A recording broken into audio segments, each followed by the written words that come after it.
Hello friends, zeta axis के एक और वीडियो में आप लोगों का स्वागत है। और आज हम देखेंगे ocean floor mapping. Ocean floor mapping basically एक स्टेप था जिससे कि सी फ्लोर स्प्रेडिंग थियरी आई। तो हमने पिछले वीडियोस में देखा था कि कैसे वैगनर ने 1912 में हमें कॉन्टिनेंटल ड्रिफ्ट थियरी दिया, लेकिन ये थियरी रिजेक्ट हो गई। इस थियरी के रिजेक्शन के बाद बहुत सारे साइंटिस्ट थे जो इस थियरी को अप्रूव करने के लिए डिफरेंट फोर्सेस को ढूंढने लगे, जिसमें से एक थे अर्थर होम्स। तो हमने हमारे पिछले वीडियो में देखा था कि कैसे अर्थर होम्स ने ये कन्वेक्शन करंट थियरी दी। इस कन्वेक्शन करंट थियरी में उन्होंने बताया कि अगर हमारा ये मेंटल समझ लें इसको, तो इस मेंटल के अंदर बेसिकली एक कन्वेक्शन करंट चलता है जिसमें मैग्मा ऊपर आता है, ठंडा होता है, नीचे जाता है और ये सर्कल चलता रहता है। तो इसको इन्होंने कन्वेक्शन करंट कहा, जो मेंटल के अंदर चलता है। और इसी कन्वेक्शन करंट के कारण जो ऊपर के जो ये लिथोस्फीयर है वो डिफरेंट डायरेक्शन में मूव करते हैं, तो वो इधर और इधर मूव करेंगे, क्योंकि यहाँ पे ये जो कन्वेक्शन करंट है वो भी इस डायरेक्शन में मूव हो रहा है इधर, और यहाँ पे इस डायरेक्शन में मूव हो रहा है। तो इसीलिए ऊपर के लिथोस्फीयर भी सेम डायरेक्शन में मूव करेंगे, ऐसा अर्थर होम्स ने दिया। लेकिन ये थियरी भी कंप्लीट नहीं थी। इसके बाद आगे चलते हैं तो हम जानते हैं कि 1939 में क्या हुआ, वर्ल्ड वॉर टू चालू हुआ, वर्ल्ड वॉर टू स्टार्ट हुआ। और ये इस वर्ल्ड वॉर टू में पहली बार सबमरीन पाया गया, सबमरीन का इन्वेंशन हुआ। सबमरीन जो था वो पानी के अंदर चलता था, और ये एक बहुत ही बड़ी समस्या थी जो देश थे उनको डिटेक्ट करने में, और इसीलिए आई सोनार टेक्नोलॉजी। सोनार टेक्नोलॉजी बेसिकली 1942 में आई, क्योंकि उसी समय ये सबमरीन आए थे। तो 1942 में वर्ल्ड वॉर के दौरान इसको सबमरीन को डिटेक्ट करने के लिए यूज किया गया। लेकिन जब वर्ल्ड वॉर खत्म हो गया तो उसके बाद पहली बार इसे ओशन फ्लोर को मैप करने के लिए यूज किया गया। तो यहाँ पे देखते हैं कि कैसे इसका यूज होता है। तो आप ये समझिए कि ये एक बोट है, इसके हमने एक सोनार डिवाइस लगा दिया। सोनार बेसिकली एक पल्सेस, साउंड के पल्सेस या हाई फ्रीक्वेंसी पल्सेस जो होता है, ये ओशन फ्लोर की ओर एमिट करेगा, जैसे आप यहाँ पे देख सकते हैं। अब ये जब ओशन फ्लोर के पास पहुंचेगा, ओशन फ्लोर के डिफरेंट ऐसे सतह हैं, अलग अलग शेप में है, तो इससे क्या होगा कि ये जो वेव है ये रिफ्लेक्ट होंगे हर डायरेक्शन में। उसमें से कुछ जो होंगे वो वापस इस बोर्ड पे आएंगे और ये यहाँ पे नोट हो जाएंगे। तो ये जो टाइम है, यानी कि जितना टाइम इस वेव को यहाँ से नीचे पहुंचने और नीचे के बाद वापस ऊपर पहुंचने में लगा, ये कैलकुलेट हो सकता है। तो इसके बेस पे ये पता चल जाता था कि डेप्थ इस जगह पे जहां से ये वेव्स वापस रिसीव हुई हैं, या इस बोट के नीचे गहराई कितनी है। तो इसी टेक्नोलॉजी को यूज करके 1945 के बाद पूरे ओशन फ्लोर की मैपिंग चालू हो गई, और मैरी थारपे ने इस सोनार टेक्नोलॉजी को यूज करके 1957 में पहली बार एक अटलांटिक ओशन का मैप बनाया पहले, और फिर दुनिया के बहुत सारे और भी ओशंस का मैप बनाया। तो पहली बार था कि हमने ओशन फ्लोर का मैप देखा, जिससे हमें बहुत कुछ नया जानने को मिला। ये है मैरी थारपे, और ये अपने मैप पे काम करते हैं, तो इन्होंने ही पहला ओशन फ्लोर का मैप बनाया था।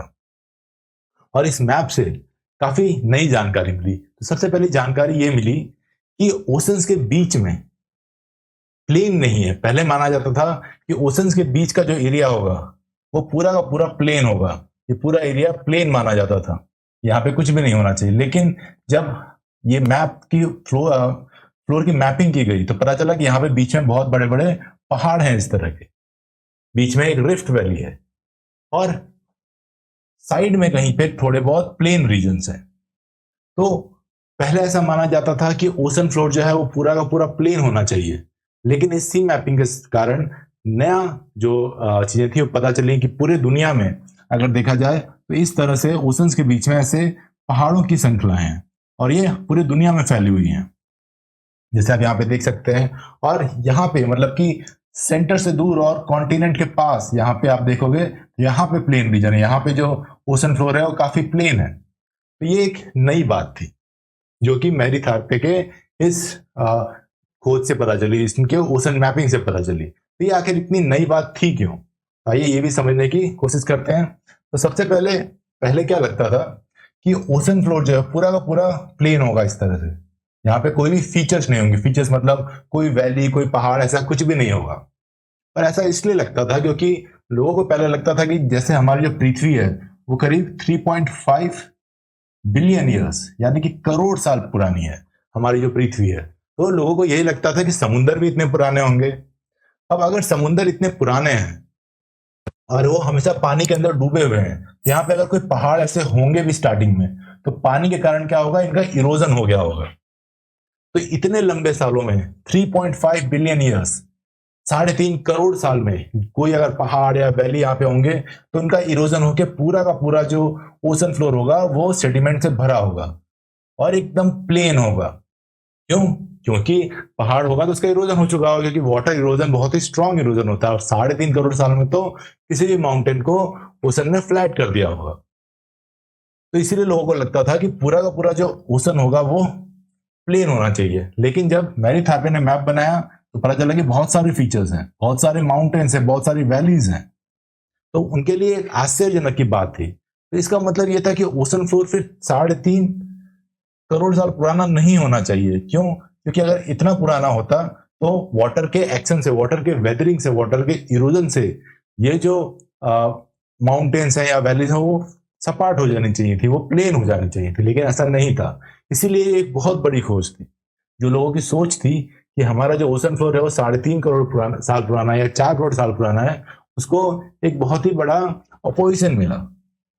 ये इस बात को साबित कर रही थी कि हमारा ओशन फ्लोर इतना पुराना नहीं होना चाहिए। उसके बाद लोगों को लगता था कि हाँ, shallow in the sides and deep in the middle. तो लोगों को ये लगता था कि साइड में जो होगा समुद्र की गहराई कम होगी और बीच में सबसे ज्यादा होगी। लेकिन जब फ्लोर की मैपिंग हुई तो पाया गया कि साइड में यानी कॉन्टिनेंट के पास सबसे ज्यादा गहराई है। यहीं पे आगे जाके जब हम थियरी पढ़ेंगे तो आपको ट्रेंच देखने को मिलेंगे।